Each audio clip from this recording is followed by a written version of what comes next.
What we try to do, if you're designing the most efficient laundry, is we are going to size the machines based on volumes and the number of FTEs to be able to get things processed. But we are looking for high G machines, so we want to spend that at 400 Gs. We're looking for energy savings such as spray rinse. We're looking for ways to program machines that can maybe have delayed starts, so that people come in the morning, their loads are already finishing, they're ready to start to work, so they don't have to just load it and start it. Those are all features and functions of the machines that can help keep the laundry efficient.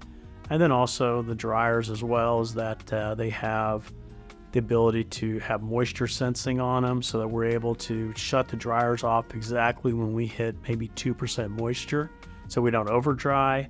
We're not standing there where we just have the old dual timers where we send an hour for what dry and 20-minute cool down, and we're going to go do other things. So combination with that, with some of the software reporting, so productivity, how long did the machine sit, how long till you get it unloaded, how many loads did you do? You can look at all of that to determine how efficiently are you able to use that laundry, meaning are they running, the machines running all day long? Are they just not sitting there in idle mode?